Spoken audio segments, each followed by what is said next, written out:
सहनाववतु सहनौ भुनक्तु सह वीर्यं करवावहै तेजस्विनावधीतमस्तु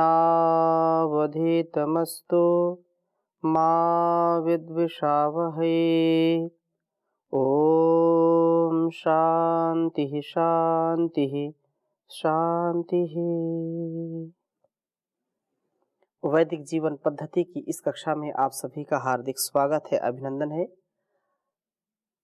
संसार में हम इस जीवन को बहुत ही पुण्य कर्मों से पाए हैं और संसार की सेवा करना, संसार में अपने सुसंस्कारों से सुव्यवस्थित होकर के जीवन जब हम जीते हैं तो निसंदेह हमारे लिए बहुत बड़ा दिव्यता का, भव्यता का भाव जो विकसित होता है, उससे आत्म कल्याण से विश्व कल्याण की भावना पुष्ट होती है। और इसके लिए सबसे बड़ी जो बात है, जो आवश्यक बिंदु है कि हम सुमति में रहें।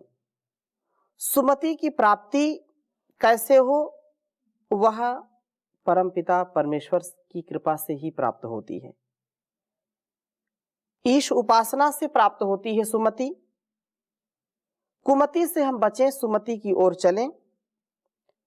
सुमति से ही सब प्रकार के सामंजस्यपूर्ण, समरसतापूर्ण, सात्विकता से सेवा, सत्कार, सद्भाव, सम्मान, सुसंस्कार हमारे अंदर जागृत होते हैं।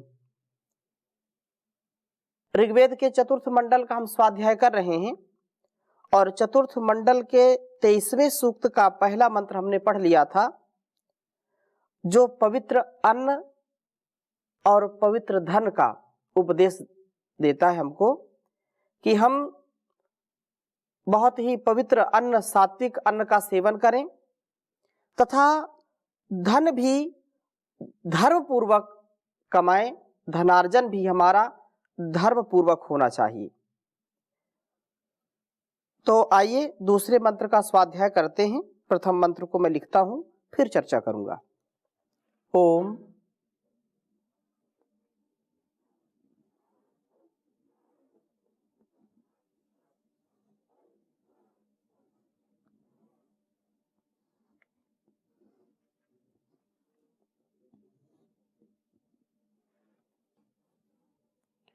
कुवस्य वीरः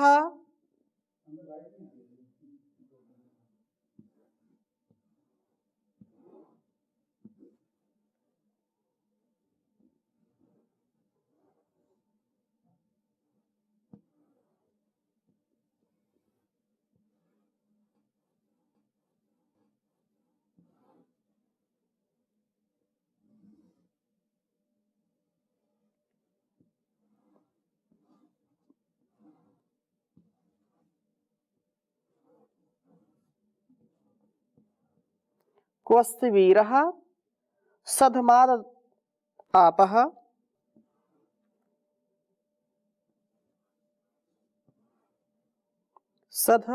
सधमादमापः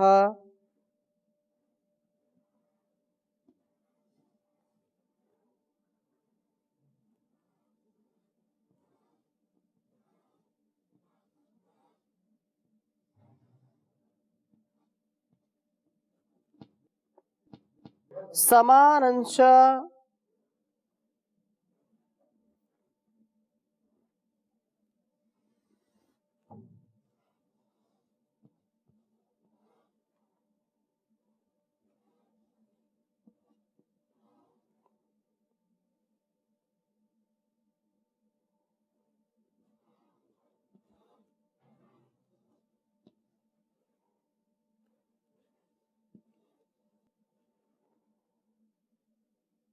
सुमतिभिः कुवस्य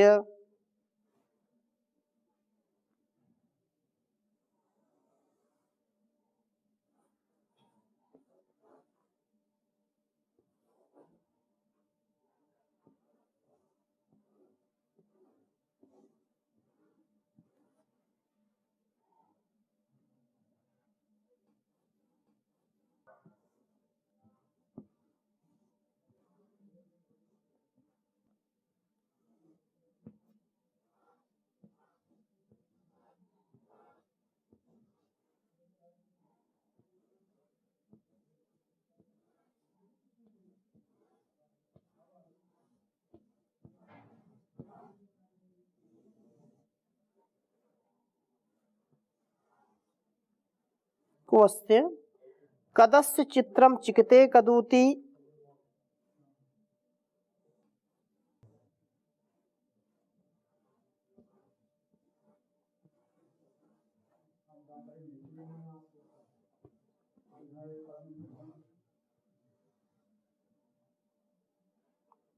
कदस्य चित्रम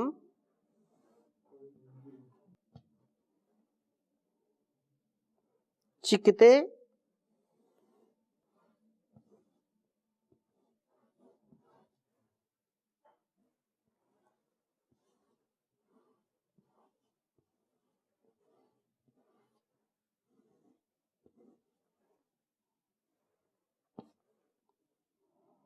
कदूति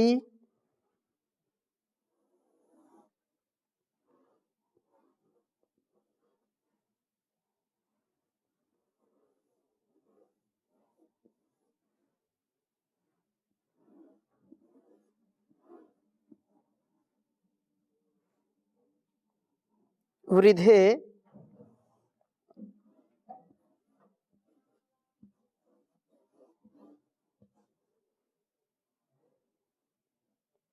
भुवच्छमानस्य यज्ञो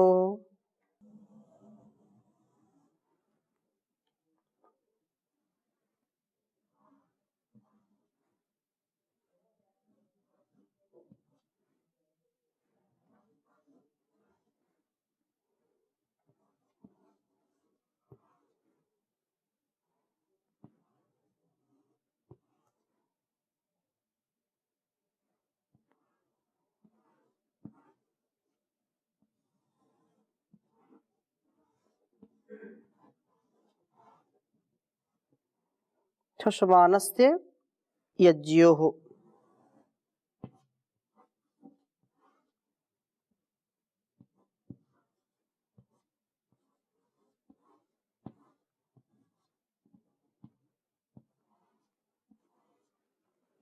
ऋग्वेद के चतुर्थ मंडल के 23वें सूक्त का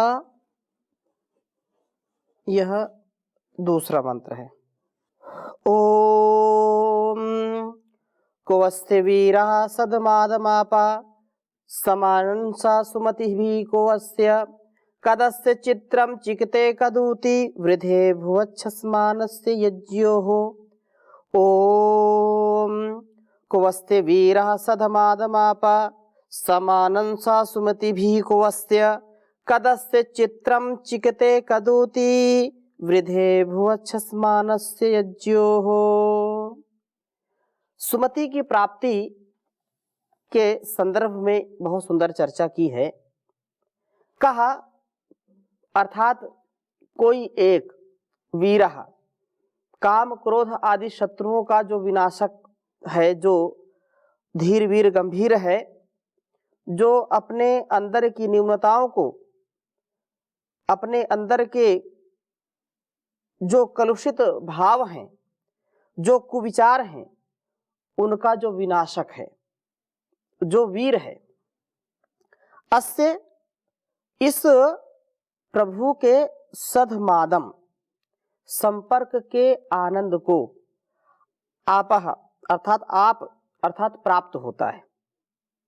प्रभु प्राप्ति का आनंद वीर पुरुष ही प्राप्त करता है, जो संयमित जीवन जीता है, जिसका आहार भी संतुलित है, विचार भी संतुलित है, जो इंद्रियों के व्यवहार में भी पूर्ण सजग है, इंद्रियों के व्यवहार में जो सावधान होकर के, व्यवधान रहित होकर के कार्य को करता है। इस कर्मों की जो कुशलता है, उनमें जो महारत हासिल किए हुए है, जो हर प्रकार से अपने आप को वेदानुकूल, शास्त्रानुकूल, ऋषि प्रोक्त, शास्त्रोक्त जीवन के सांचे में ढाल करके रखा है जिसने, तो ऐसा कोई बिरला व्यक्ति होता है, ऐसा धीर वीर गंभीर कोई विशेष होता है, और जो अपनी इंद्रियों पर पूरा नियंत्रण प्राप्त करके अपना हित चाहता हुआ प्रभु को प्राप्त करता है।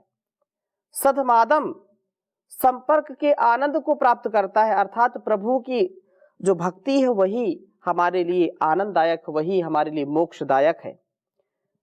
बहुत सुंदर बात जो हम रोज प्रार्थना करते हैं ईश्वर स्तुति प्रार्थना उपासना में, या आत्मदा बलदा यस्य विश्वपासते प्रशिशम यस्य छायामृतम यस्य मृत्यु, अर्थात जिसकी जो छाया है, उसका जो सानिध्य है, उसकी जो शरणागति है, वही हमारे लिए अमृत के समान है। उसकी कृपा दृष्टि हमारे लिए क्या है?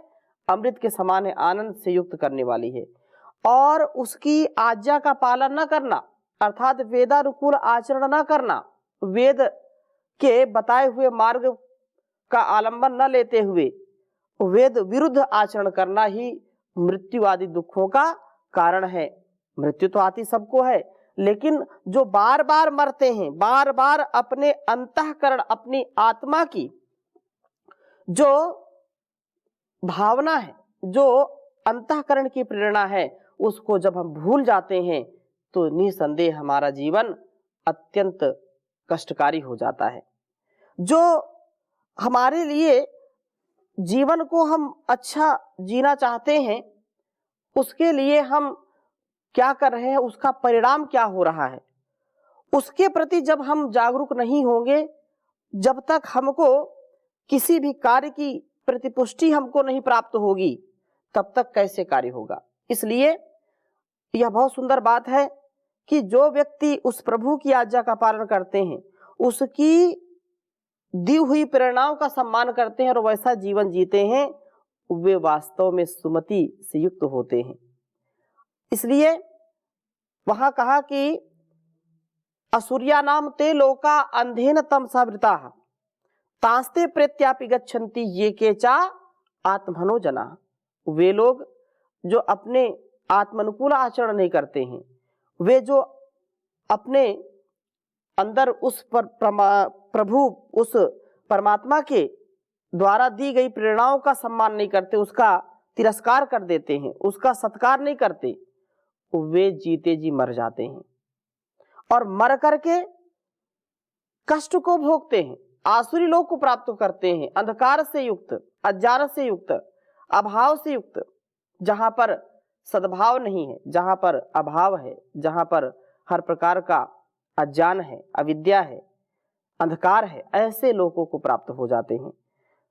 लेकिन जो प्रभु की आज्ञा का पालन करते हैं, उसकी जो धारणा है, वो प्रभु के आज्ञा के अनुसार धारणा बना करके कर्मों का अनुष्ठान करता है, तो अस्ते वह कोई वीर अस्ते इस प्रभु की सुमति भी कल्याणी, जो वेदवाणी है, कल्याणी मतियों से समानंश संगच्छते, संगत होता है। उस प्रभु की उपासना करता हुआ उस अंतःकरण स्थित प्रभु प्रेरणा को सुनता है, और प्रभु की प्रेरणा को सुनता हुआ कोई बिरला पुरुष ही सद्बुद्धि वाला बनता है। नहीं तो लोग सुनते हैं और भूल जाते हैं, प्रेरणाएं आती हैं और वह अपने स्वार्थ में लगा होता है, अपने भोग भावनाओं में लगा होता है, अपने ही कार्यों को, जो भौतिक कार्य है, भौतिक सुख के लिए, क्षणिक सुख के लिए कार्य करता है, और उस प्रभु की आज्ञा का उल्लंघन करता है, तो वह कभी भी उसको जान नहीं पाता, और उसका जो भाव है, जो बुद्धि है, उसकी वो भ्रष्ट हो जाती है। वह सद्बुद्धि से युक्त नहीं होता, दुर्बुद्धि हो जाता है, वह सम्मति वाला नहीं होता, वह संगति वाला नहीं होता, वह कुमति हो जाता है। इसलिए हजारों हजारों वेद मंत्रों का उपदेश देने के बाद परमात्मा का जो अंतिम उपदेश है ऋग्वेद में, वो क्या है? संगति का उपदेश है। साथ साथ चलने का, साथ साथ रहने का, साथ साथ खाने का, साथ साथ अपने विचारों का आदान प्रदान करने का, और संघ को बना करके रखने का उपदेश है। इसलिए संगच्छध्वम संवदध्वम समो मनांसि जानताम देवभागम यथा पूर्वे संजाना उपासते। प्रेम से मिलकर चलो बोलो सभी जानी बनो, पूर्वजों की भांति तुम कर्तव्य के मानी बनो। तो जब हम ऐसी धारणा से युक्त होंगे तो इन वेद मंत्रों का जो आशय है तब सार्थक होगा। केवल स्वाध्याय करना, केवल उपदेश करना, सुनना ही पर्याप्त नहीं है, उसको आचरण में लाना। हजारों वेद मंत्रों को सुना समझा जाना, लेकिन यदि हम साथ साथ मिलकर के नहीं रहते, प्रेम पूर्वक परस्पर व्यवहार नहीं करते हैं, एक दूसरे की बात नहीं मानते हैं, एक दूसरे का सम्मान नहीं करते हैं, एक दूसरे के प्रति हृदय में यदि ऐसी कोई कलुषित भावना है तो वो हमारे लिए उचित नहीं है। इसलिए हम इससे बचें और अपने त्याग से, अपने पुरुषार्थ से, अपने दैवी स्वभाव से, दैवी संपत्ति से युक्त होकर के जब हम देवत्व के गुणों से युक्त होकर के व्यवहार करते हैं तो हमारे जीवन और जगत के लिए अत्यंत कल्याणकारी कार्य होगा। इसलिए कहा है कि कत कभी ही अस्य, इस प्रभु का चित्रम, वह अद्भुत जान ऐश्वर्य चिकिते जाना जाता है। कद कभी भी ऊती, वे प्रभु रक्षण द्वारा शस्मानस्ते, जो यहाँ कहा भुवत शस्मानस्ते, तो स्तवन करने वाले यज्ञो हो, यज्ञशील पुरुष को या पुरुष की वृद्धि भुवत, वृद्धि के लिए होते हैं। प्रभु ज्ञान देकर ही हमारा कल्याण करते हैं। इसको प्राप्त करने के लिए हमें ध्यान द्वारा प्रभु के संपर्क को प्राप्त करने का प्रयत्न करना चाहिए। ध्यान जो है यम नियम आसन प्राणायाम प्रत्याहार धारणा ध्यान समाधि। जब ध्यान पूर्वक जीवन को जिएंगे, सावधान होकर के जीवन को जिएंगे, तो ध्यान ही सभी समस्याओं का समाधान निकल जाता है उससे। और जब ध्यान नहीं करेंगे, ध्यान नहीं देंगे, ध्यान का तात्पर्य केवल ऐसा नहीं कि बस आंख बंद करके बैठ गए और ध्यान हो गया ना। ध्यान का तात्पर्य यह है कि जो कुछ हम ध्यान कर रहे हैं और उस समय जब हमारी सात्विक और पूर्ण पवित्र स्थिति हो और उस समय हमारे अंदर जो भाव दिव्यता के प्रकट हों, उनको हम अपने आचरण में उतारें। जो भी समस्याएं हैं, जो भी उस समय समाधान हमको मिले, संसार में कहीं जाने की आवश्यकता नहीं है। परमात्मा ने स्वयं अपना यंत्र यहाँ फिट कर रखा है। हम बैठ करके कोई भी संसार में किसी की भी विकट से विकट समस्या हो, हर व्यक्ति के पास उसकी समस्या का समाधान होता है, लेकिन वो ध्यान नहीं करता, ध्यान नहीं देता इस पर। और जब ध्यान नहीं देगा तो उलझनों में वो फंसा रहेगा। ध्यान पूर्वक जब इसका समाधान चाहेगा तो अवश्य ही उसका समाधान उसको अपने अंदर ही मिलेगा। कहीं बाहर के जो है लोगों के पास जाने की, भटकने की आवश्यकता नहीं, क्योंकि गुरुओं का भी गुरु परम पिता परमेश्वर है, वो सबके अंदर बैठा है। तो अपने विवेक से, अपने ज्ञान से, अपने संयम से हमको युक्त होकर के जब जब आप कभी भी इस बात की परीक्षण स्वयं करें कि कोई उलझन सामने है, कोई विकट संकट है, अब क्या करें क्या न करें, कुछ बुद्धि काम नहीं कर रही, किम कर्तव्य विमूढ़ हो गए, चुपचाप बैठ जाएं, शांत हो जाएं, 2-4 गहरे श्वास भरें और ध्यान लगाएं। उस समय जो भी आपको समाधान मिले, जो भी आपको प्रेरणा मिले, उसके अनुसार आप कार्य करेंगे। आपको सदा सच्चाई की ओर ही जाएगा। वह सदा आपको अंदर से वो प्रेरणा मिलती है, लेकिन उसके लिए शुचिता, पवित्रता और अच्छा आहार विचार व्यवहार परम आवश्यक है। इसलिए यहाँ कहा कि वह जो प्रभु की प्रेरणा को सुनता हुआ सद्बुद्धि वाला बनता है और इस प्रकार से उसका जो स्तवन करता है, यज्ञशील पुरुष को वृद्धि भुवत, वृद्धि के लिए होते हुए प्रभु जान दे करके जो है ये हमारा रक्षण करते हैं। और प्रभु की प्राप्ति के लिए ध्यान की परम आवश्यकता है। ध्यान से ही प्रभु की प्राप्ति हो सकती है, क्योंकि जगत है जो, इसमें कोई वस्तु हम प्राप्त कर लेते हैं, कोई वस्तु नहीं है वो कि जिसको हम प्राप्त कर लें। कोई वस्तु हमारे पास नहीं, दूर से ला करके दे दिया, प्रभु तो प्राप्त है, उसको हम अनुभव करें। और उसकी अनुभूति कब होगी? जब अपने मन, वाणी, इंद्रियों पर हमारा पूरा नियंत्रण होगा। हम अपने इंद्रियों के जब तक दास हैं, जब तक हम उनके वश में हैं, परतंत्र हैं, तब तक हमको वो ऊपर उठने ही नहीं देती।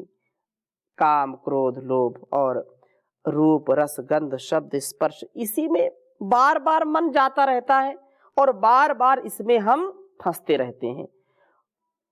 कई कई वर्ष, कई कई महीने हमने तपस्या की और एक बार आया झोंका, सारा धाराशायी हो गया, सारी तपस्या मिट्टी में मिल गई। तो हमको सावधान होकर के, साधु सावधान, सावधान होकर के इन व्यवधानों में आगे बढ़ना है।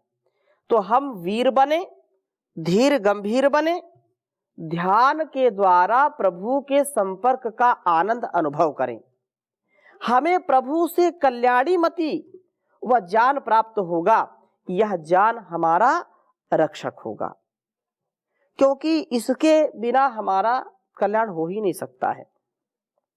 और इस प्रकार से जो प्रभु का स्तवन करते हुए सदा उसकी ही आज्ञा का पालन करेंगे, वही प्रभु के अद्भुत दान व रक्षण का पान कर सकते हैं। तो इसमें तीसरे मंत्र में भी बहुत सुंदर बात कही है। कथा शृणोति हूयमानम इंद्रः, कथा श्रवन्नम वस्सामस्ते वेद, का अस्ति पूर्विर उपमातयोः कथेन माहुः पपुरीम जरित्रे। कहा कि इंद्र जो परम ऐश्वर्यशाली प्रभु हैं, वह हूयमानम, प्रार्थना करते हुए को, कथा किस अद्भुत प्रकार से, श्रोति सुनता है। उपासक की प्रार्थनाओं को पूर्ण करने का प्रभु हर प्रकार से उसका जो सामर्थ्य अद्भुत है, किस प्रकार श्रवण उसकी प्रार्थना को सुनता हुआ इस उपासक के अवसाम रक्षणों को जानता है। वो जानता है कि हमारी रक्षा कहाँ से हो सकती, कैसे हो सकती है, और उसकी पूरी गारंटी वो देता है। हम उसकी शरणागति तो प्राप्त करें, उसके भाव से युक्त तो हो जाएं, उसका स्वभाव हमारे जीवन में उतर जाए। जो वेद का आदेश है, उपदेश है, संकेत है, उसको हम जानने समझने का प्रयास करें। और पूर्वी ही कहा कि कहा क्या अद्भुत, हाँ निश्चय से अस्ते, इस परमात्मा के पूर्वी ही पालन व पूर्ण करने वाले उपमातयः दान है। जो यहाँ पर जो है शब्द आया पूर्वी ही, अर्थात पालन पूर्ण करने वाले। एक हमारी बहन है, उनका भी नाम पूर्वी है। तो पूर्वी का मतलब जो भरण पोषण पूर्ण करने वाले हैं। तो ऐसी जो शक्ति है जो पूरे ब्रह्मांड का भरण पोषण करती, सभी जीवों का भरण पोषण करती है, वह परमात्मा की ही शक्ति है। और कहने का आशा यह है कि उपमातया दान, वे सब प्रकार से भरण पोषण पालन करने वाले हैं और किस प्रकार से इस परमात्मा की स्तोता के लिए पपूरी पालन पूर्ण करने वाला है। आहू कहते हैं प्रभु आराधक की प्रार्थना को सुनते हैं और उसका रक्षण करते हैं। उस प्रभु के दान अद्भुत है, स्तोता के प्रभु पालक होते हैं। किसी भी प्रकार से हम जीवन और इस जगत के कल्याण के लिए सदा जब अहर्निश लगे रहते हैं तो वह हमको अत्यंत सामर्थ्य देता है। हम अपने आप को संभाल लें, अपने आप को संभालना ही संसार की सबसे बड़ी सेवा है। हम अपने स्वभाव में परिवर्तन कर लें। हम दूसरों को संभालना चाहते हैं, दूसरों को, अरे अपने आप को संभाल लें। हम अपनी इंद्रियों को नियंत्रण में रख लें, अपने आप को सेवा से युक्त कर दें। दूसरों से हम सेवा कराना चाहते हैं, हम स्वयं करते नहीं, काम नहीं चलेगा। हम दूसरों को नियंत्रण में रखना चाहते हैं, स्वयं नियंत्रण में नहीं है, तो हम कैसे कार्य करेंगे। तो हम प्रभु की भक्ति करें और वो हमारी सब प्रकार से रक्षा करता है। इन्हीं भावों के साथ आज की कक्षा को यहीं पर विराम देंगे। शेष चर्चा अगले मंत्र में अगली कक्षा में करेंगे। ओम शांति शांति शांति।